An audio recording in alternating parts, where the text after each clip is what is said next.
primary school teacher. All up, actually, I've been teaching for more than 20 years now. I did 8 years in the Philippines, 6 years in Darwin, and about 8 years here in Canberra. And on top of that, actually 2 years ago, a group of working Filipino moms, including myself, we have established a Filipino language school here in Canberra.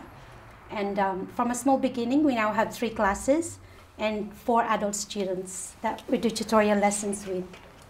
And actually, on behalf of the LFT group, we call our group Learning Filipino Together.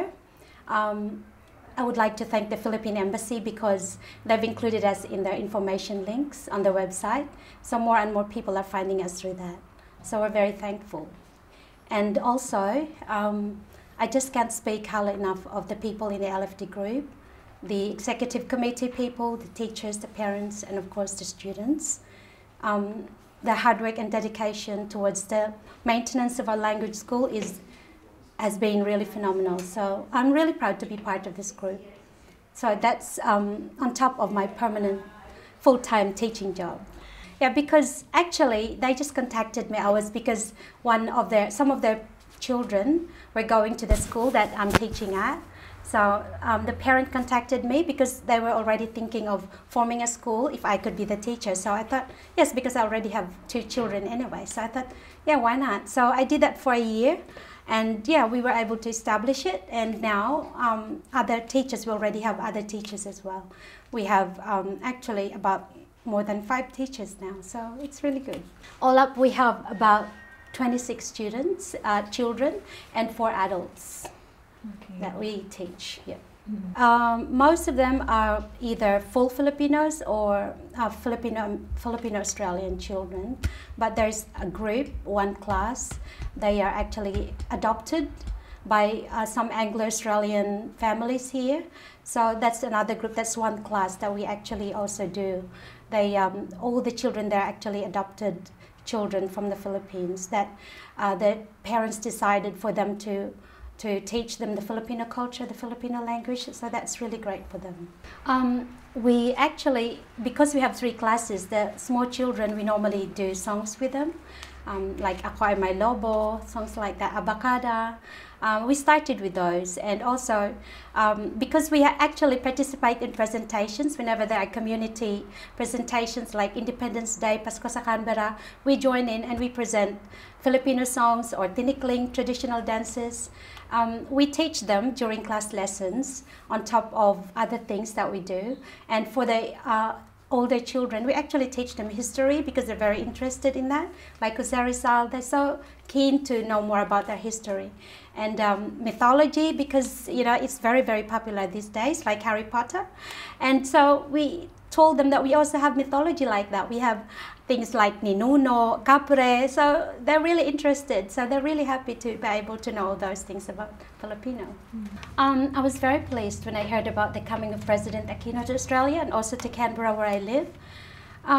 Actually, I feel a personal connection to the legacy of the Aquino family because it was in 1986 that I first arrived in Manila to do my teaching course. And I lived just walking distance to Malacanang. And actually, I was one of the first batch of people to have a look inside when it first opened to the public. So yeah, I was struck by its grandeur. And also, when I finished my teaching course, I was fortunate enough to land a job at St. Jude, which is just adjacent to Malacanang. So I have all those memories and associations. Also, of course, the president is the highest representative of our country, of our people, where I proudly belong to. So the Philippines is always in my heart, wherever I am, just like other Filipinos in Australia. And I'm sure as well that there is plenty of excitement and proud feelings associated with a particular event that the President is attending, the unveiling of Rizal's statue in Sydney. So I believe this event will raise greater awareness about the Filipino culture and history among other people in groups of people in Australia.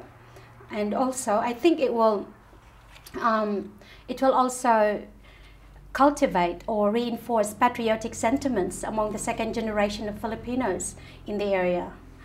So, and I understand all these events have been facilitated by the Philippine Embassy, by Ambassador Anota and her team. So these are great achievements. I hope that the coming of the President will improve connections, educational, trading, business links with Australia. And it's really significant because I believe events like this enhance or promote relationship building, and because Australia and the Philippines are in the same neighborhood because of the geographical location. So if this event or similar events translates into greater peace and prosperity for the region, then everybody would benefit. And also, this is a global community, and in this community, Australia and the Philippines have a common friend and ally, which is the world's largest superpower, the USA. And both countries, Australia and the Philippines, could be considered America's best friends in this part of the world, in the Asia-Pacific region. And their respective relationships are becoming more important because the USA is actually turning its focus towards the Pacific. So politically, economically, and militarily. And Australia is currently a very attractive destination for American investment capital because of its strong economy, its strong democracy, and its strong legal systems. So I believe that if Australia and the Philippines will have more linkages, bilateral linkages, then that will also result to more multilateral linkages with the USA. So I believe that, I hope that the President could come more often, because I believe that the relationship between Australia and the Philippines will become more pivotal over time.